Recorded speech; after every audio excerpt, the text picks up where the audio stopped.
जो भी offline session है उसके लिए एंड जो भी असाइनमेंट्स रहती थी उनके बैच के लिए वो भी उन्होंने बहुत अच्छी तरह से किया और बहुत इंथुजियास्टिक है, एथलेटिक है, डांसर है. Yes, she is a story teller. She is a TI facilitator and she is having her own company, the Joy House in Kathmandu. She is working very well there with children and teachers. Uh, I welcome you, Bansari, to this council call and really thankful and grateful to you. Let's begin your presentation and your talk. Thank you so much, Vaishali. Over to you, Bansari. Yes, thank you, Vaishali. Thank you, Kaustubh, for inviting me today. Thank you all for coming. So glad to be here. What I've planned today is to just give you a little brief. I'll share my presentation in a minute of why I'm doing what I'm doing and what exactly is is happening here and how am I doing it. And at the end of the session, maybe we can take question and answer sessions. And in between also, if you feel like you want to stop me, please feel free to do so. So let's keep it a little bit more informal only. And it's more like a discussion. I'm also going to share with you some photos and videos of our work. So I think I'll introduce myself once I share my screen. Let me.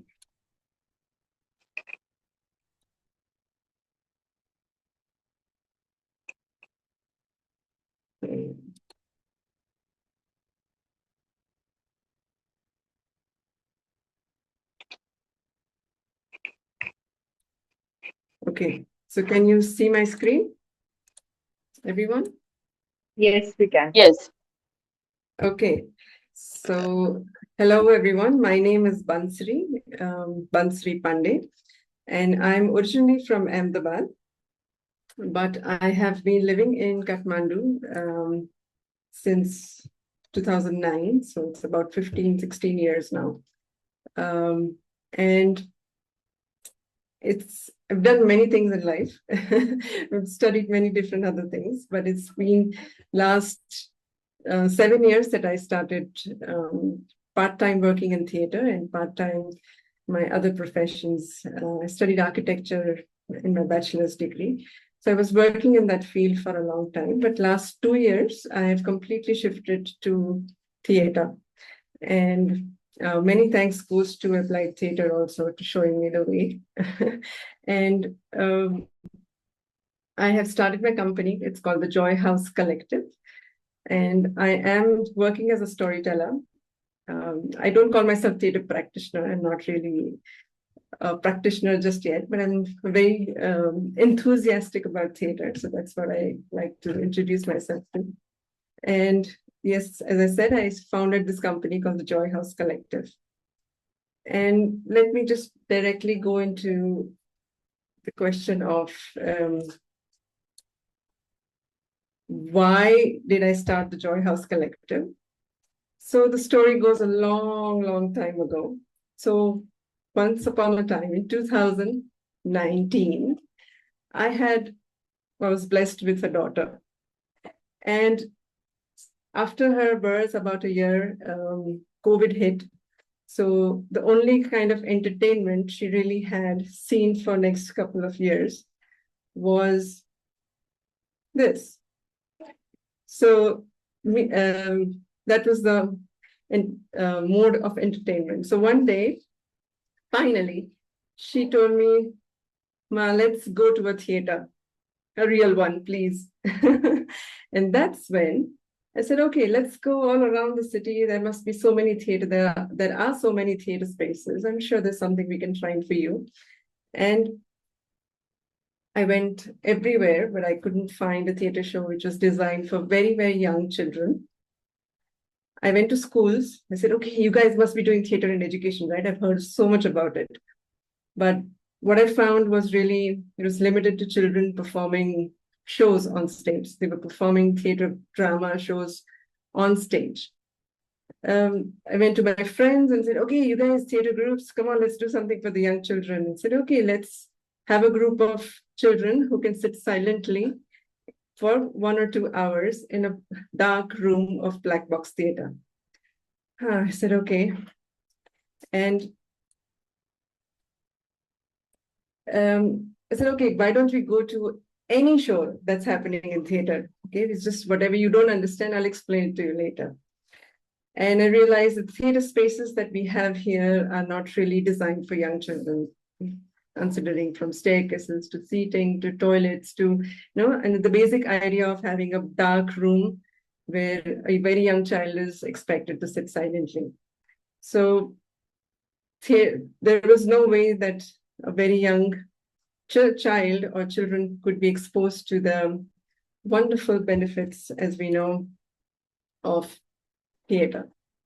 So we all know how great theater is and how important it is for a child's development. And I realized at that point that there is this entire generation of children growing up without this benefit of theater. They don't have an exposure to theater in theater spaces. They don't have it in the schools.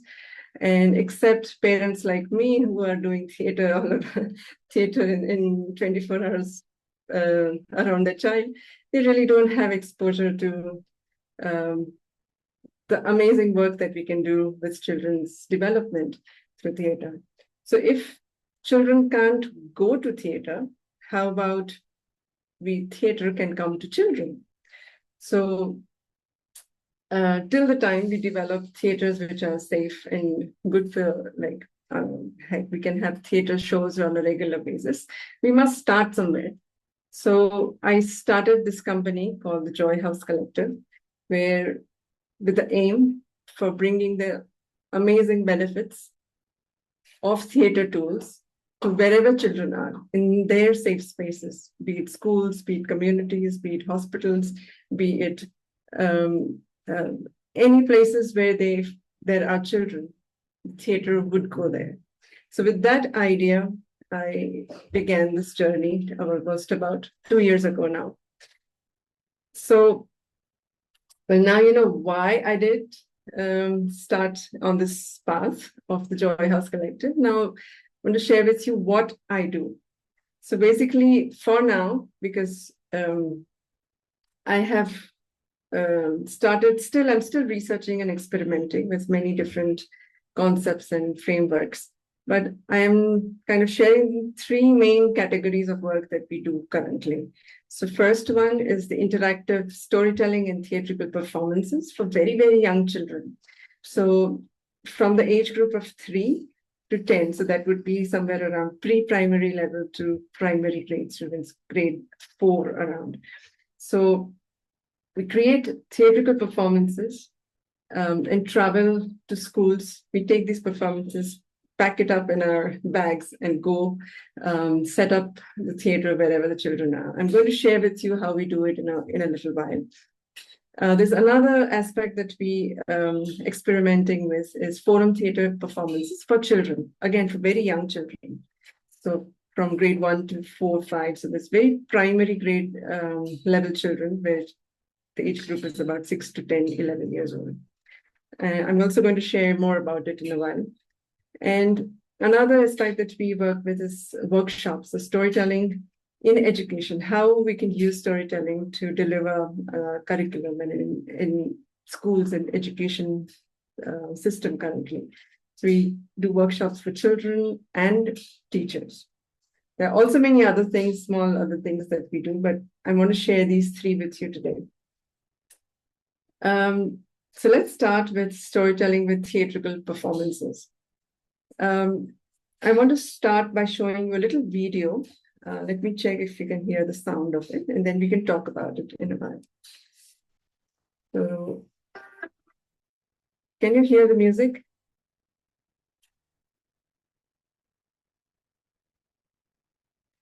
Can anyone say? You have to play it. Yeah, I played it. Now? No. Bansari, while sharing, there is one option, share sound. So you have to click that also.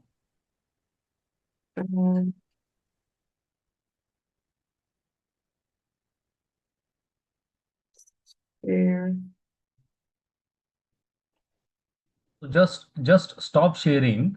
Okay, Go all back to right, all that right. sharing I'll go page. back. There on Start. the right side, you will find that option. Share sound. Great. Okay, all right. I have it now.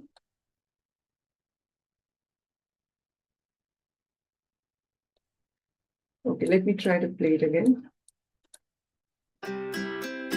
Now, can you hear it? Yeah, it is. Great. Okay, let me play it.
Yes, so just a little glimpse of one of our shows. So I wanted to share with you how we design these performances. So as you can see that it is happening in different venues. So having professional artists, professional theater artists performing for very young children and exposing them to this idea of having child-centered, age-appropriate stories performed in a way that gives them an experience inside that story. So all our stories that we take are very age-appropriate, starting from very young children, taking them into their own imaginary worlds. And at the heart of these performances is interactive audience engagement. Without the engagement of the audience, without they doing something in the story doesn't move forward. So because we are dealing with an age group which is very, very young, you know what is the attention span of these young children these days. They will not sit even 5 minutes still to see your performance. So how do we engage this for almost 45 minutes to 1 hour of performance? So that's the key at the heart of this, that we make our performance extremely interactive. As an audience, they have a job to do, and they're always predicting, they're always guessing what's going to happen next, and what is the job that I'm going to get next. So they're waiting for things to happen, which is why it keeps them hooked as an audience. And generally, because we travel with these performances to many places, we keep them small cast.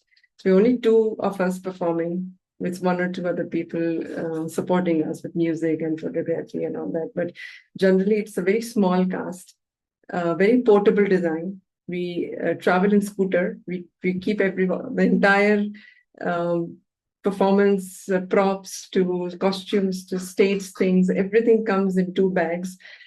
We travel from one place to the other. So we try to keep it very extremely cost effective and low budget so that schools can afford it. And not only once, but they can afford it on a regular basis. And more interventions we can have to bring theater in the education system. As you can see from the video also and from the photos, that the costumes also we use is very representational. So we keep a lot of things for the imagination. Even we use puppets. There is an actor behind that puppet who is giving voice and emotions to that puppet. So very representational, a bit abstract for children to go and explore their imagination.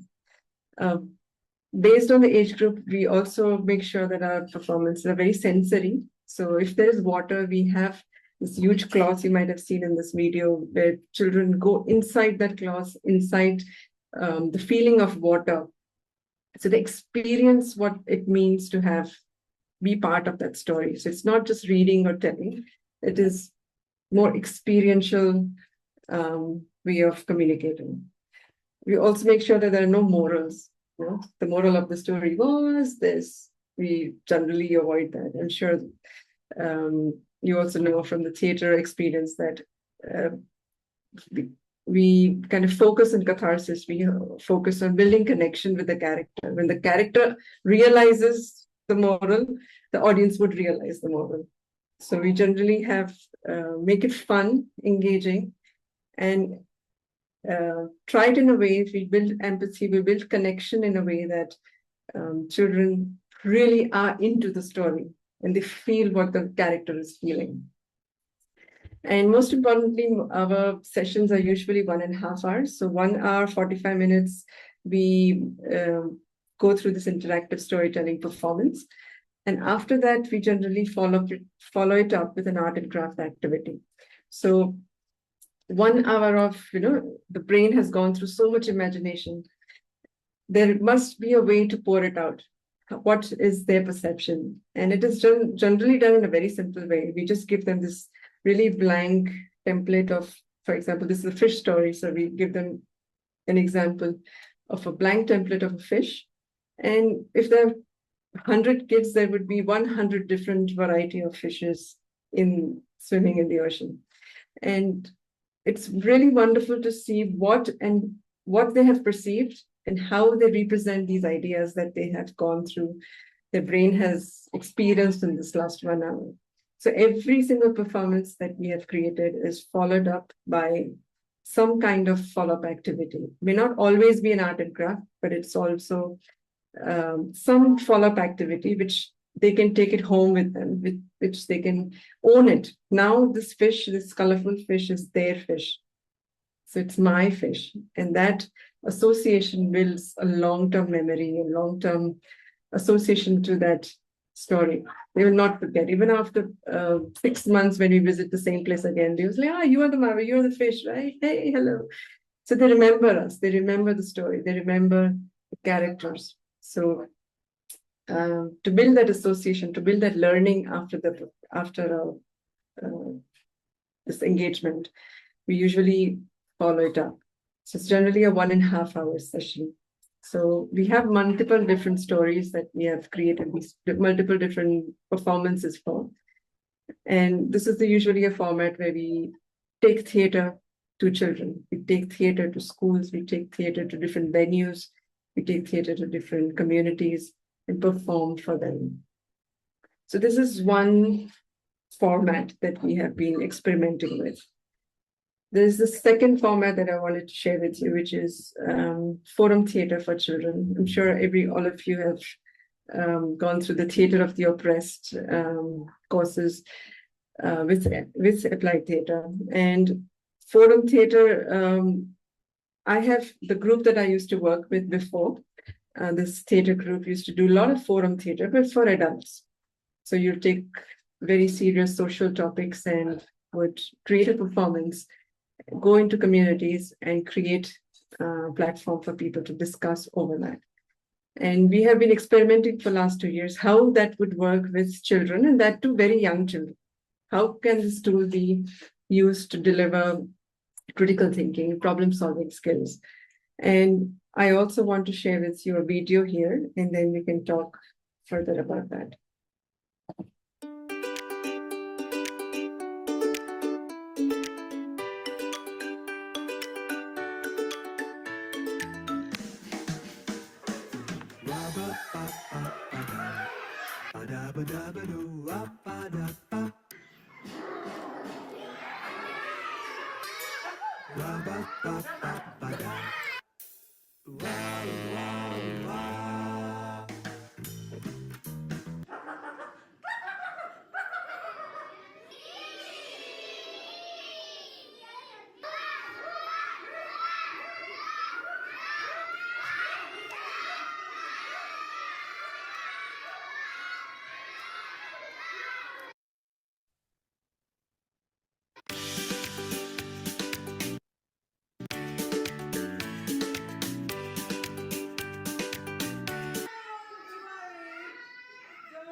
So that was a glimpse of one of our performances called The Sky is Falling. It's based on a folk tale called Chicken Licken. Some of you may have heard about that story.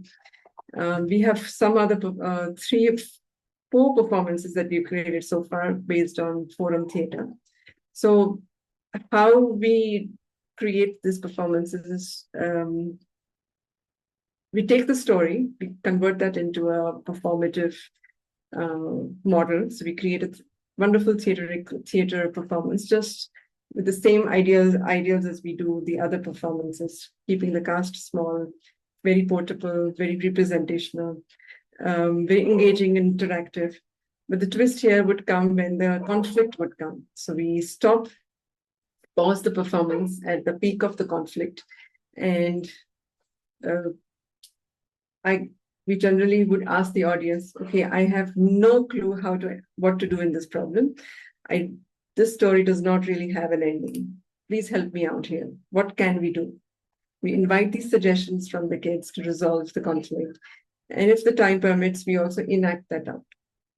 So generally, again, if we have a 1.5 hour session, then 1 hour would be for the performance, and half an hour we divide the children into groups, and each group kind of comes up with their suggestion and they perform it, see whether their solution would work or not.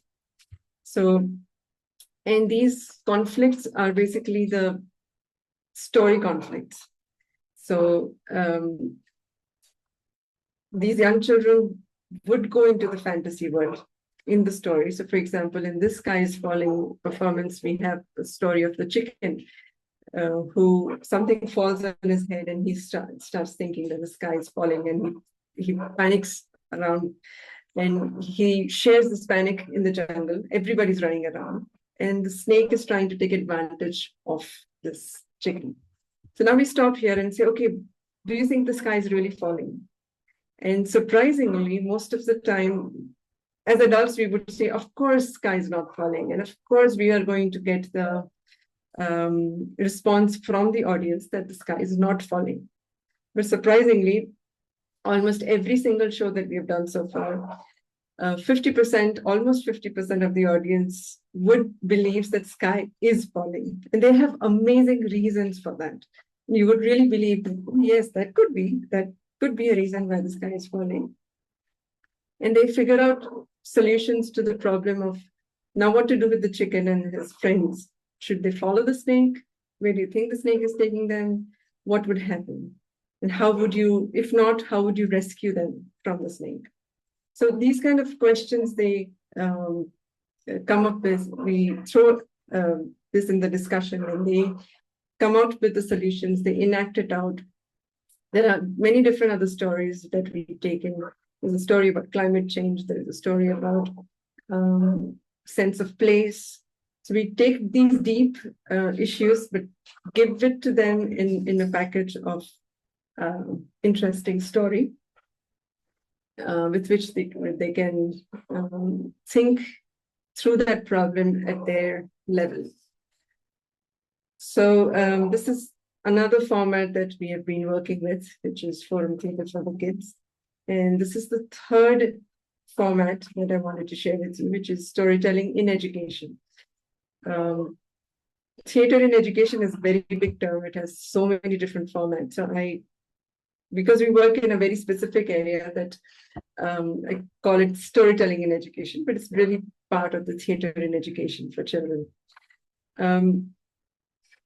Here we have formats that we perform in classrooms.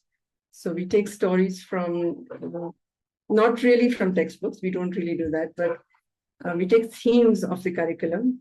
And based on those themes, we select a story and deliver it through an interactive session. So it's not really a performance, but it's more of a workshop where children have more things to do. Of course, there's an interactive storytelling happening, but again, children are more involved in it, and they are the ones who are kind of being part of the story.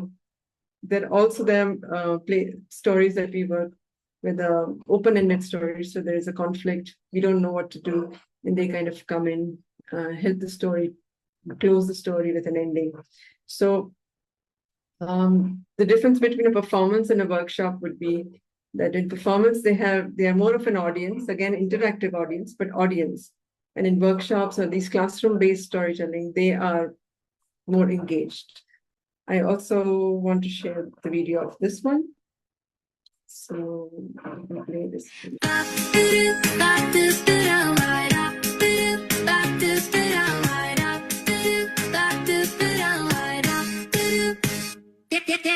Waddle, wiggle, here they come. Tiny feet go bum, bum, bum. Fuzzy, yellow, puffy pack. Baby ducks go quack, quack, quack. Quack, quack, quack, they're on the move. Dancing in a ducky groove. Flap those wings and shake that back. All together, quack, quack, quack. One dives deep, one leaps high, one sneezes loud. Oh my, splatter, splash, a mighty smack. Water flies with quack, quack, quack. Quack, quack, quack, they're on the move. Dancing in a ducky groove. Flap those wings and shake that back.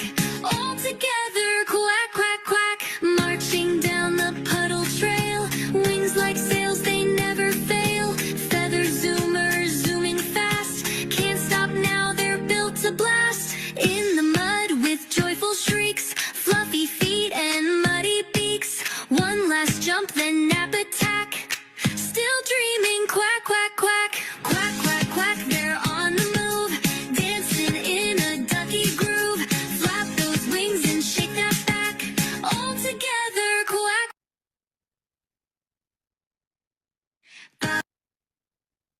So that was a glimpse of one of the workshops that we do as part of the storytelling in education program. And as I said earlier, these programs are designed to integrate with the themes of the curriculum. And we work with the schools on an annual basis where they give us a couple of themes that they want to work with, and we develop programs around that. So after we go in and create this storytelling session, the teachers can, and they can continue to work on some of these themes later on in the classrooms as well. And we work in mostly, as I said, very young children up to 10 years old. So we divide these workshops into two parts. So very young ones, which is kindergarten and preschool, 6 years and younger. So these workshops, as you can see also in this picture, is very close, intimate. We have an eye contact with every single child. And the themes are more sensory. So we use a lot of sensory props. For example, this photograph that you see is where we are doing a story of the shape circle. So the story is called Hi, I'm a Circle. And we have 1 hour of session just around the concept of circle. And we introduce that shape through the story of a storybook. And we have many, many games and interactive activities we are doing around that story. It's building imagination and senses. If we are working with 6 years and above, 6 to 10 years old, we focus more on critical thinking and problem solving. The video that you showed earlier was the story where you have